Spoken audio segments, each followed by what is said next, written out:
आपके साथ मैं हूं सुजाता कुकरेती और आप देख रहे हैं महाभारत सीधे मुंबई से लाइव। मैं इस वक्त नारकोटिक्स कंट्रोल ब्यूरो के दफ्तर पर मौजूद हूं।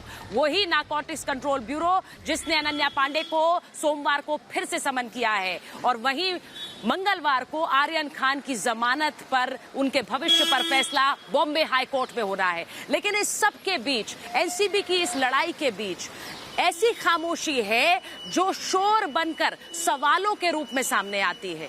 एनसीबी की ये लड़ाई तो जारी है, लेकिन खामोशी ड्रग्स के खिलाफ लड़ी जा रही जंग को लेकर है। उस जंग में समर्थन क्यों नहीं है? क्या आप मौन समर्थन कर रहे हैं? क्योंकि अगर आप मौन समर्थन कर रहे हैं तो ये उस जंग को और कमजोर बनाएगा। खामोशी राजनेताओं की, खामोशी बॉलीवुड की और खामोशी आपकी और हमारी यानी कि आम जनता की। क्योंकि अगर आप इस लड़ाई में समर्थन कर रहे हैं, आप चाहते हैं कि देश नशा मुक्त हो, ड्रग्स के खिलाफ ये अभियान मजबूत हो, तो आपको अपना समर्थन दिखाना होगा, आपको बोलना होगा। सिर्फ आप सोचकर ये नहीं रह सकते कि ये लड़ाई एनसीबी की है और एनसीबी जैसी संस्थाएं ड्रग्स के खिलाफ इस अभियान को चला लेंगी। अगर आप चाहते हैं कि देश में ड्रग्स का और नशे का जहर ना घुले तो आपको अपनी आवाज उठानी होगी। और इसीलिए आज महाभारत में मैं कह रही हूं कि अगर ये समर्थन आपका है तो अपनी आवाज बुलंद करिए। चुप्पी नहीं, आवाज बुलंद करने का समय है, क्योंकि ये ड्रग्स एक ऐसा नशा है जो देश के भविष्य को खाता जा रहा है। और इसीलिए आज मैं सीधे आह्वान कर रही हूं राजनेताओं से, बॉलीवुड से और आम लोगों से कि चुप्पी तोड़िए और खुलकर समर्थन में आवाज उठाइए। आज जब मैं ड्रग्स के खिलाफ आवाज उठाने की बात करती हूं तो सबसे पहले वो आवाज बॉलीवुड के अंदर से उठनी चाहिए। और मैं इसलिए ऐसा कह रही हूं क्योंकि बॉलीवुड का भविष्य क्या ड्रग्स के चक्रव्यूह में फंस गया है? बॉलीवुड यानी हमारे हीरोज, वो लोग जिनको हम सर पर बिठाते हैं, जिनके डायलॉग्स पर हम तालियां बजाते हैं, जो हमारे आइकॉन्स हैं। और आइकॉन्स और हीरोज कभी गलत काम नहीं करते हैं। और इसीलिए जब आरोप लग रहे हैं तो उन आरोपों को गलत बताना भी जरूरी है। अगर आरोप गलत हैं तो उनके खिलाफ आवाज उठाना भी जरूरी है। और ये भी बताना जरूरी है कि किस तरह से ड्रग्स का जहर पूरे देश में फैल रहा है। इसके लिए आवाज उठाना उनकी जिम्मेदारी है जिनको देश हीरो मानता है। ड्रग्स का जहर किस तरह से पूरे देश में फैल रहा है और उसके खिलाफ अभियान भी पूरे देश में चलाया जा रहा है। और इसीलिए मैं कह रही हूं कि अगर देश का भविष्य, बॉलीवुड का भविष्य ड्रग्स के घेरे में है तो उसके खिलाफ बोलेगा कौन? जब आपके परिवार पर किसी तरह का कोई आरोप लगता है, गलत या सही, तो आप खड़े हो जाते हैं उन आरोपों का जवाब देने के लिए। परिवार की एकजुटता नजर आती है। तो ऐसे में बॉलीवुड का ये परिवार बताए कि ड्रग्स और बॉलीवुड एक नहीं है। हम जानते हैं कि बॉलीवुड और ड्रग्स एक नहीं है और इसीलिए इस लड़ाई में सबसे जरूरी आवाज बॉलीवुड की है और वो समर्थन सबसे पहले बॉलीवुड से ही आना जरूरी है। आज महाभारत में मैं पूछ रही हूं कि क्या अनन्या की चैट्स आर्यन खान की मुश्किलें बढ़ा देंगी? और ये इसलिए क्योंकि एनसीबी सूत्रों की माने तो अनन्या और आर्यन के बीच जो चैट हो रही थी, उस चैट में ड्रग पेडलर्स का भी जिक्र है, यानी उन लोगों का जिक्र है जो कि ड्रग्स मुहैया कराते हैं। अब एनसीबी की पूरी कोशिश ये है कि इस तरह का कोई ड्रग पेडलर जिसके बारे में बातचीत हुई उसको धर दबोचें, क्योंकि वो पूरी की पूरी लिंक सामने लाकर रख देगा जो आर्यन और अनन्या के बीच रहा। और अगर ऐसा होता है तो मंगलवार को जो आर्यन खान की जमानत याचिका बॉम्बे हाई कोर्ट में सुनी जानी है उस पर यह असर डाल सकता है, क्योंकि एनसीबी कोर्ट को यह बताने की पूरी कोशिश करेगी कि आर्यन खान का संपर्क ड्रग पेडलर से भी रहा, ड्रग्स को प्रोक्योर करने के लिए यानी कि उन्हें खरीदने के लिए भी ड्रग पेडलर से संपर्क किया गया। अनन्या के साथ चैट्स इसकी गवाही है और इस गवाही पर मोहर तब लग सकती है अगर कोई बड़ी गिरफ्तारी हो जाए इस बीच। और इसीलिए मैं कह रही हूं कि क्या ये चैट एक तरह से मुश्किल बढ़ा देगी आर्यन खान के लिए मंगलवार को बॉम्बे हाई कोर्ट में जब बेल पर सुनवाई होनी है। 26 तारीख मंगलवार का दिन आर्यन खान की जमानत याचिका बॉम्बे हाई कोर्ट में सुनी जानी है। लेकिन मैं कह रही हूं कि उस दिन आर्यन की दलीलें बनाम बॉम्बे हाई कोर्ट में एनसीबी की पड़ताल होगा। और मैं इसलिए कह रही हूं क्योंकि आर्यन खान ने जो जमानत की याचिका बॉम्बे हाई कोर्ट में लगाई है उसमें उनके वकीलों की तरफ से यह कहा गया है कि आर्यन की चैट्स का गलत तरीके से इस्तेमाल कर रही है एनसीबी, यानी कि आर्यन खान की वो चैट्स जिन्हें एनसीबी सबूत बनाकर दिखा रही है, उन चैट्स का कॉर्डेलिया क्रूज रेड से कोई लेना देना नहीं है। कॉर्डेलिया क्रूज रेड से बहुत पहले की वो चैट्स हैं और यही दलील उस याचिका में दी गई जो बॉम्बे हाईकोर्ट में लगाई गई है। आर्यन का कहना है कि गलत तरीके से उनकी इन चैट्स का इस्तेमाल इस पूरी जांच में हो रहा है। वहीं दूसरी तरफ एनसीबी कह रही है कि अगर आर्यन को जमानत दी गई तो उनकी जांच प्रभावित होगी। जो सारी मेहनत वो कर रहे हैं वो मेहनत प्रभावित हो सकती है। एनसीबी इस दौरान पूरी कोशिश कर रही है कि वो और साक्ष्य जुटा सके और इसीलिए मैं कह रही हूं कि जब मंगलवार को सुनवाई होगी बॉम्बे हाईकोर्ट में तो आर्यन की दलीलें बनाम एनसीबी की पड़ताल होगा। और महाभारत में सबसे पहले जो बड़ी खबर है वो अपने दर्शकों को बता दें। हमारे साथ नारकोटिक्स कंट्रोल ब्यूरो से सृष्टि भी जुड़ी हुई है, रीमा प्रसाद हमारे साथ जुड़ी हुई है। लेकिन बड़ी खबर से मैं शुरुआत कर रही हूं। बड़ी खबर यह कि आरोपियों की जो वित्तीय जानकारी है वो मांगी गई है एनसीबी द्वारा। एनसीबी का साफ कहना है, एनसीबी के अफसरों का साफ कहना है कि जो जांच दायरे में वित्तीय जानकारी है यानी कि आर्यन खान अनन्या पांडे के बीच के जो लेन देन का जो पूरा ब्यौरा है वो मांगा गया है। लेन देन यानी कि पैसा का खर्चा कहां हुआ, कैसे किस मोड से हुई पेमेंट, कहां पैसा खर्चा किया, ये सारे जो फाइनेंशियल ट्रांजैक्शंस हैं ये एनसीबी की जांच के दायरे में है। ये बड़ी खबर मैं अपने दर्शकों को बता रही हूं। जो फाइनेंशियल ट्रांजैक्शंस है यानी कि जो वित्तीय जानकारियां हैं वो सब एनसीबी के रडार पर है, एनसीबी के जांच के दायरे में है। रीमा जुड़ रही है हमारे साथ, सारी सृष्टि जुड़ रही है। रीमा, पहले आपके पास आ रही हूं। एनसीबी ने बिल्कुल क्लियर कर दिया है कि ड्रग्स अगर खरीदी गई, ड्रग्स प्रोक्योर की गई तो यानी कि उसके ऊपर पैसे खर्च किए गए। पैसे कैसे खर्च किए गए, फाइनेंशियल ट्रांजैक्शंस को खंगालने का सीधा मकसद ये कि क्या ड्रग्स की डीलिंग हो रही थी। रीमा, मैं सृष्टि के पास जा रही हूं। सृष्टि पहले आपके पास। बिल्कुल सुचारिता, जैसा आपने कहा कि मनी ट्रेल अब कहीं ना कहीं इस पूरे मामले में सामने आ रहा है क्योंकि फाइनेंशियल ट्रांजैक्शंस की बात अगर होती है तो सीधे तौर पर पैसा कहां पर गया, किसे ट्रांसफर किया गया और साथ ही पेडलर को, जिन पेडलरों को अभी तक अरेस्ट किया गया है जिसमें इंटरनेशनल पेडलर भी जुड़े हुए हैं, एक नाइजीरियन पेडलर को भी अरेस्ट किया गया था। तो पैसे का ट्रांजेक्शन कहाँ हुआ, कैसे हुआ, ये सब हमने देखा। आज ही पूजा डडलानी भी, जो कि शाहरुख खान की मैनेजर है, वो यहाँ पहुंची थी। हालांकि कुछ डॉक्यूमेंट्स उनसे मांगे गए थे जिसके लिहाज से छापेमारी भी की थी। पहुंची हुई थी एसआरके के घर पर टीम एनसीबी की और वो यहां पर आकर पेपर सबमिट करके गई हुई हैं।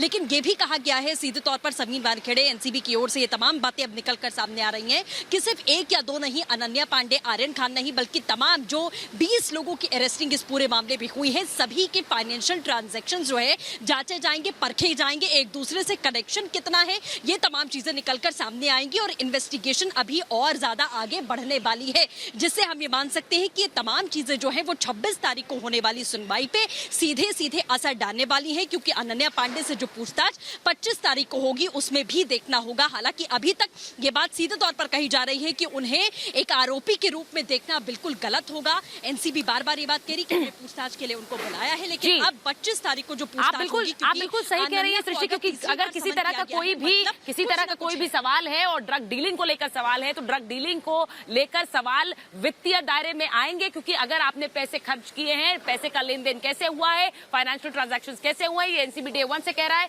इसीलिए इन सभी आरोपियों की और वो लोग जो रडार पर हैं उनके फाइनेंशियल ट्रांजैक्शंस खंगाले जाएंगे, इसलिए वित्तीय जानकारी जरूरी है। मैं एक और बड़ी खबर अपने दर्शकों को बता दूं, एक और बड़ी खबर यह कि एनसीबी के बाद अब कांग्रेस ने भी एनसीबी की कार्रवाई पर सवाल उठाए हैं। बड़ी खबर अपने दर्शकों को बता रहे हैं, अधीर रंजन चौधरी ने ट्वीट किया। अधीर रंजन चौधरी ने ट्वीट करके कहा कि आर्यन को जमानत पर रिहा किया जाए। अधीर रंजन चौधरी कह रहे हैं कि केस को बढ़ाकर बताया गया, यानी कि बढ़ाकर बताया जा रहा है। ये कांग्रेस का आरोप है। अधीर रंजन चौधरी आरोप लगा रहे हैं, ट्वीट करके कह रहे हैं कि बढ़ा चढ़ाकर इस केस को बनाया गया और आर्यन को अभी तक जमानत मिल जानी चाहिए थी। बदले के तहत एनसीबी की कार्रवाई है। ये बड़ी खबर अपने दर्शकों को बता रही हूं, बदले के तहत कार्रवाई की गई है, यानी कि एनसीबी बदले के तहत आर्यन खान पर कार्रवाई कर रही है। ये कांग्रेस का बयान है। रीमा, जैसे हमने देखा इस पूरे मामले में जब से आर्यन खान का नाम आया है राजनीति हो रही है, आरोप लगाए जा रहे हैं। एनसीपी ने तो कई बाकायदा प्रेस कॉन्फ्रेंसेस की। अब अधीर रंजन चौधरी भी कह रहे हैं कि बदले की कार्रवाई एनसीबी कर रही है। रीमा, पहले नवाब मलिक और उसके बाद अब अधीर रंजन चौधरी। मतलब ये साफ हो चुका है सुचारिता कि एनसीबी की जो टीम है और जिस तरीके से पर्सनल एलिगेशन समीर वानखेड़े पे लगे हैं वो सही कदम उठा रहे हैं, वो सही जा रहे हैं। क्योंकि हमने सिर्फ एनसीबी पे नहीं, मैं तो बार बार दर्शकों के सामने कहती हूँ कि सिर्फ एनसीबी नहीं, इससे पहले हमने देखा है ईडी पे, इससे पहले हमने देखा है सीबीआई पे, और अब अगला निशाने पे कौन है, क्योंकि ये केंद्रीय जांच एजेंसी है। यही अगर मुंबई पुलिस किसी बड़े अभिनेता या अभिनेत्री पे एक्शन लेती है तो कोई सवाल नहीं उठाता है, कोई अधीर रंजन चौधरी या नवाब मलिक नहीं आते हैं। अभी हमने देखा बड़ी सेलिब्रिटी के पति जेल में कैद थे तो कोई नहीं बोलने आया किसी मसले को लेकर, लेकिन आज एनसीबी कार्रवाई कर रही है सुचारिता, तो आज सवाल उठाए जा रहे हैं।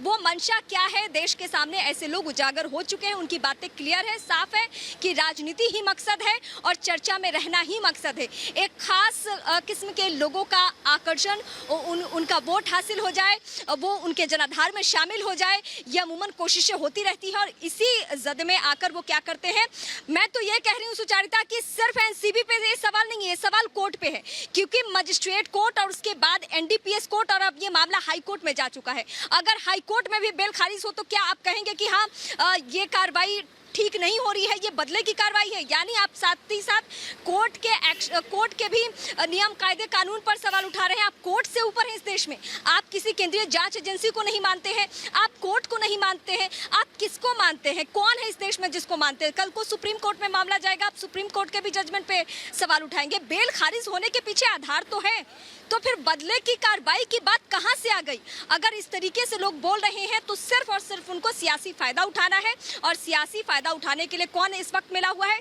एनसीबी की टीम, जो कि लगातार एक्शन में है और उसके एक्शन से बौखलाए हुए ऐसे किस्म के लोग। बिल्कुल सही कहा, सियासी फायदा उठाने की कोशिश क्यों की जा रही है इस पूरे मामले में? मैं बार बार ये कहती हूँ कि अगर समर्थन जनता का मिल रहा है तो सियासी पार्टियां तो पहले आनी चाहिए उस कतार में, और कहना चाहिए कि अगर एक ड्रग के खिलाफ एक अभियान चल रहा है तो उसमें हम सब साथ खड़े हुए हैं। मैं महाभारत में बता दूं, मेरे साथ इस वक्त बीजेपी के नेता और विधायक राहुल नार्वेकर जुड़ रहे हैं, मेरे साथ संजीव उनियाल जुड़ रहे हैं, सुप्रीम कोर्ट के वरिष्ठ वकील हैं, नुपुर मेहता एक्ट्रेस जुड़ रही है, मेरे साथ किशोर तिवारी राजनीतिक विश्लेषक हैं, बहुत अनुभवी हैं, कई बार अपनी बातें पुरजोर तरीके से महाभारत में रखते। शोएब चौधरी फिल्म और टीवी प्रोड्यूसर हमारे साथ जुड़ रहे हैं, आदित्य प्रताप वकील हैं हमारे साथ जुड़ रहे हैं। मैं पहले किशोर जी आपके पास आ रही हूँ क्योंकि बयान सियासी है और ऐसा लगता है कि नफा नुकसान सियासी बहुत देख रहे हैं आप लोग आजकल। अब कांग्रेस भी बोल रही है, आप भी बोल रहे हैं, सब मिलकर यही बयान लगाने में लगे हुए कि एनसीबी बदले की कार्रवाई कर रही है।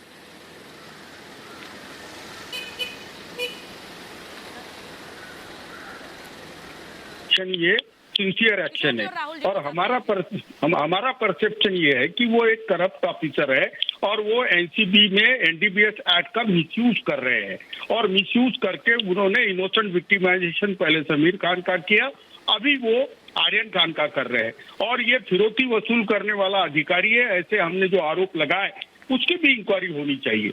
और एक बड़े वकील प्रशांत भूषण ने जो कहा कि सुप्रीम कोर्ट एनडीपीएस कोर्ट के जजेस को लिबर्टी क्या होती है और फंडामेंटल राइट्स क्या होते हैं और बेल के लिए क्या क्या प्रोविजंस है, जिसका ट्रेनिंग देना चाहिए। देखिए मैं बता रहा हूँ कि किशोर जी मुझे माफ करिए, लेकिन आज आप फिर मेरे शो पर एक ऐसे अफसर पर आरोप लगा रहे हैं जो अपना काम कर रहे हैं, और मैं कह रही हूँ कि अगर सियासी सर आरोप तुम है तो सर्टिफिकेट दे रही हो, कोर्ट है उसके लिए, अगर आरोप आपको लग रहा है तो सबूत लेकर जाइए कोर्ट में। नहीं, इस तरह से अलग अलग आरोप लगाना, क्योंकि एक इन्वेस्टिगेशन चल रही है सर, आप बार बार आरोप लगाते हैं, आप बार बार आरोप लगाते हैं। सुचरिता, तुम क्या वकील बनी हो क्या समीर वानखेड़े की? तुमको कहां से मालूम पड़ गया? ये कस्टम में था जितना करप्ट है, ये एनसीबी के अंदर पिछले साल भरे में जो कुछ किया वो सारा का सारा फर्जी निकला। तुम समझ लो ना किशोर जी, ठीक है, मैं वकील नहीं हूँ, संजीव उनियाल है, मैं वकील नहीं हूँ, संजीव उनियाल है, राहुल नार्वेकर हमारे साथ आ जाए तो मुझे जरा बता दीजिएगा। किशोर जी मैं आपके आरोपों को लेकर संजीव उनियाल के पास जा रही हूँ। मैं वकील नहीं बनी हूँ, लेकिन मैं सिर्फ ये बता रही हूँ कि सर जो एक मुहिम चली है उसे लेकर एक सपोर्ट है जनता का। मैं आपसे बार बार ये कहती हूँ, नहीं मैं आपसे ये कह रही हूँ, आपसे सुनिए ना सर, मेरी बात सुनिए, मेरी बात सुनिए सर। कोई कार्रवाई सर आप अगर वो कार्रवाई करें, आपकी सरकार के अंदर कोई महकमा कार्रवाई करे तो वो कार्रवाई है, लेकिन अगर कोई केंद्रीय संस्था कार्रवाई करे तो वो बदले की भावना से कार्रवाई कर रही है। सर ये लॉजिक या तो एक लगाइए, यानी कि सारी संस्थाएं बदले की कार्रवाई से काम कर रही हैं, आपने भी किया, ये मान लीजिए आज किशोर तिवारी जी, आप मान लीजिए आज कि आपने भी बदले की भावना से बहुत कार्रवाई करी है और मुंबई में की है। मैंने तो सुप्रीम कोर्ट को लिखा और लीगल स्क्रूटनी के लिए रखा है। मेरे दर्शक जानते हैं मैं अरे, किसकी बात कर रही हूँ, मेरे दर्शक जानते हैं मैं क्या कह रही हूँ। कौन सी बदले की कार्रवाई आपने की है, बोल दीजिए फिर। अरे तुम एनसीबी के ऑफिस में आके 4 दिन हुए, मैं बता रहा हूँ अभी। नहीं मालूम है सर, आप जानिए, थोड़ा ज्ञान दे दीजिए। ईडी, सीबीआई, आईडी, ये सब कुछ ये यूज कर रहे हैं। ये बीजेपी के पेरोल पे चले गए। किशोर जी, मैं आपकी बहुत इज्जत करती हूँ, आप बहुत अनुभवी हैं सर, बहुत वरिष्ठ हैं, इसीलिए मैं हाथ जोड़कर कहती हूँ कि जब आप एक पैमाना रखिए सबके लिए, फिर एक पैमाना रखिए। मैं राहुल नार्वेकर जी आपके पास आ रही, संजीव जी उसके बाद आपके पास आ रही हूँ। राहुल जी मुझे एक बात बताइए, पैमाना एक होगा ना फिर? यानी कि इनकी कार्रवाई तो कार्रवाई है, राहुल जी फिर नहीं जोड़ पा रहे हैं, प्लीज उन्हें थ्रू कराइए। संजीव उनियाल जी, एक कार्रवाई इनकी कार्रवाई है, लेकिन बाकी संस्था बदले की कार्रवाई से, बदले की भावना से काम कर रही है। देखो Sucharita, CrPC, IPC, Indian evidence act और अब तो आईटी एक्ट भी आ गया है, उसमें बड़ी क्लैरिटी से हम अगर लॉ पॉइंट की बात करें तो ये सज्जन किशोर जी जो हैं ये कहीं से भी किशोर वाली बात नहीं कर रहे हैं। इनको ये हैरानी होती है कि ये काउंटर अटैक कर रहे हैं। अरे भैया, अगर कोई ऑर्गेनाइजेशंस, अगर कोई स्टैट्यूटरी बॉडीज, कॉन्स्टिट्यूशनल बॉडीज कोई एक्शन लेती हैं तो आप उनके ऊपर बहुत बड़ा सवाल निशान इकट्ठा करते हैं। आपको तो, हम सबको तो सेलिब्रेट करना चाहिए। आप देखिए ट्विटर पर ट्रेंड देखिए, टॉक ऑफ द टाउन देखिए, वानखाड़े टॉक ऑफ द टाउन है, क्योंकि उन्होंने इतनी डेयरलिंगली ऐसे व्यक्ति को उठाया और उसके साथ उसकी, सुनिएगा किशोर जी, आप अटैक नहीं कर सकते लगातार, यू कैन नॉट अटैक। आप कॉन्स्टिट्यूशन की बात करते हैं और आप कहते हैं कि मेट्रोपॉलिटन मजिस्ट्रेट को ट्रेनिंग देनी चाहिए। बात सुन लीजिए, किशोर जी की बात सुन लीजिए, उसके बाद मैं आपके पास फिर से आऊंगी। सर मैं किशोर जी, मैं आपका सर मैं बार-बार कहती हूँ आप बहुत अनुभवी हैं सर, बहुत मैं आपको मानती हूँ, आप वरिष्ठ हैं, थोड़ा सुन लीजिए ना दूसरों को, उससे आप सर वरिष्ठ हैं, आप सुन लीजिए जरा। संजीव जी सुन लीजिए, उसके बाद राहुल जी। बोलिए संजीव जी। भी एक प्रश्न चिन्ह खड़ा, मेरा अपमान कर रहे हैं। मेट्रोपॉलिटन मजिस्ट्रेट को लॉ पॉइंट, मैं पढ़ा लिखा आदमी हूँ, मेरा भी अपमान कर रहे हैं। आपको पता है कि आपको नहीं लगता बातचीत से जजशिप का एग्जाम होता है, उनका ट्रेनिंग होना चाहिए, ये मेरी मांग है। एलएलबी भी नहीं करी है, एलएलएम। अरे एनडीपीएस एक्ट का दुरुपयोग हो रहा है, ये मेरा आरोप है। दिस ट्रेनिंग होनी चाहिए। अरे आप ये बात नहीं कर सकते, हम सबको भी ट्रेनिंग होना चाहिए। मैं आपकी बात लेकर एक बार राहुल जी के पास जा रही हूँ, उसके बाद अगली जो बड़ी खबर आ रही है उसके पास उसके ऊपर जाऊंगी। मैं पहले राहुल जी के पास जा रही हूँ। राहुल जी बदले की कार्रवाई की जा रही है, पार्टी को भी ट्रेनिंग देनी चाहिए। हो रहा है।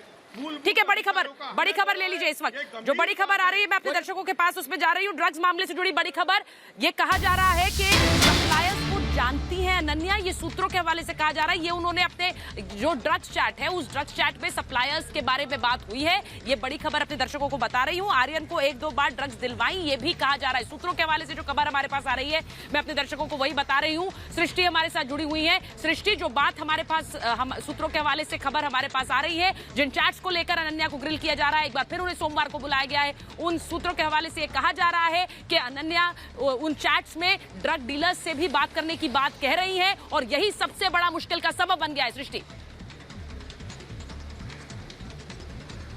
बिल्कुल सुचारिता, जैसे बड़ी खबर इस वक्त आपने दी है कि सूत्रों के हवाले से ये जानकारी मिल रही है कि जिससे वो ड्रग्स लेती थी, कहीं ना कहीं वो तमाम बातें अब निकलकर सामने आई है और उन पेडलर्स तक पहुंचने की कोशिश यहां पर एनसीबी करेगी, क्योंकि एनसीबी बार बार ये बात कह रही है कि हमें उस लिंक तक पहुंचना है कि सप्लाई आखिरकार अनन्या पांडे और अगर आर्यन के बीच में बात होती है, गांजे को लेकर बात होती है और जो बात एडमिट भी की गई है, ये बात भी निकलकर सामने आई और उसके बाद में वो सप्लाई आखिरकार अनन्या पांडे को किसने की है। और अगर ये स्टेटमेंट निकलकर सामने आ जाता है या पेडलर से पूछताछ या फिर गिरफ्तारी जैसी कोई बात निकलकर सामने आ जाती है तो मुश्किलात अनन्या पांडे की भी बढ़ेंगी आर्यन खान के साथ साथ। और बार बार एनसीबी कह रही है कि सिर्फ आर्यन खान या अनन्या पांडे मामला यहीं तक सीमित नहीं है, मामला आगे और बढ़ने वाला है। जो भी तमाम लोग हैं उनसे हम इन्वेस्टिगेशन करेंगे, क्योंकि मामला इसका नहीं है कि आपने चरस लिया या आपने गांजा लिया या फिर आपने ड्रग्स का सेवन किया, वो आप किसे देने वाले थे और आपने उसे किससे परचेज किया है। ये पूरी जो चेन है इसे हमें तोड़नी है और इसीलिए अनन्या पांडे से माना जा रहा है कि तीसरी बार भी समन करके बुलाया गया है, क्योंकि महत्वपूर्ण जानकारियां हैं जो अनन्या पांडे के स्टेटमेंट से बाहर आने वाली हैं, क्योंकि ये परचेजिंग कहां से होती थी, ये तमाम बातें हैं जो अब निकलकर सामने आएंगी। और 26 तारीख को हाई कोर्ट में, क्योंकि बहुत मजबूती के साथ में इस बार हाई कोर्ट में केस यहां रखने वाली है एनसीबी, क्योंकि वो पूरी कोशिश करेगी कि हाई कोर्ट से भी आर्यन खान की बेल पूरी तरीके से खारिज हो। उनके पास ग्राउंड ये है कि अनन्या पांडे से पूछताछ अभी वो लगातार कर रहे हैं और कहां से खरीदारी होती थी ड्रग्स की वो लिंक आएगा। मैं एनसीबी जो कबूलनामा है, अनन्या ने क्या क्या माना है उन चैट्स के बारे में, वो भी बताना बहुत जरूरी है अपने दर्शकों को। मैं उस पर भी आ रही हूं और उस पर और ज्यादा जानकारी रीमा आपको देंगी, लेकिन उससे पहले मैं राहुल जी आपके पास आ रही हूं। बहुत बार आपका फ्रेम जा रहा है, मैं इसीलिए आपसे सवाल नहीं कर पा रही हूं, लेकिन जिस तरह से ये बदले की कार्रवाई की बात हो रही है, मैं सिर्फ आपसे ये पूछना चाहती हूँ कि एक संस्था अपना ऑपरेशन चलाए। राहुल जी फिर हम डिस्कनेक्ट हो गए हैं, ये बार बार हो रहा है, तो मुझे लगता नहीं है मैं उनके पास जा पाऊंगी। मेरे पास नुपुर मेहता, नुपुर जी मैं आपके पास आऊंगी, शोएब चौधरी जी के पास जा रही हूँ। शोएब चौधरी जी, मैं आपसे सिर्फ ये पूछ रही हूँ, do you agree with the charges जो बात कांग्रेस लगा रही?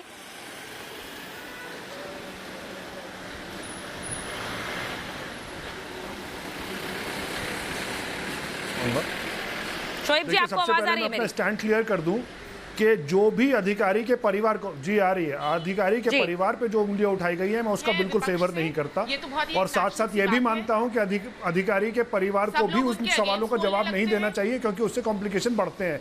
लेकिन किसी राजनेता पे या किसी अधिकारी पे they are all subject to scrutiny. अगर किसी के ऊपर सवाल उठाए गए हैं, जैसे किशोर तिवारी जी ने भी कल एक इंटरव्यू में कहा, तो अगर सवाल उठाए गए हैं तो इससे अगर वो अधिकारी जवाब देते हैं तो उससे पब्लिक का भरोसा उस अधिकारी के अंदर बढ़ेगा, कम नहीं होगा।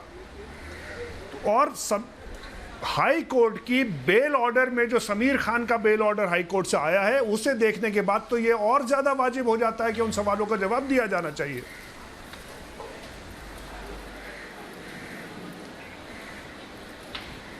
शोएब जी, आप ये कह रहे हैं कि एक अफसर जो काम कर रहा है वो अपने ऊपर लगे आरोपों के जवाब दे। आपने एक बार ये बोला कि जिन पर ड्रग्स के आरोप लग रहे हैं वो अपने ऊपर लगे आरोपों के जवाब दे।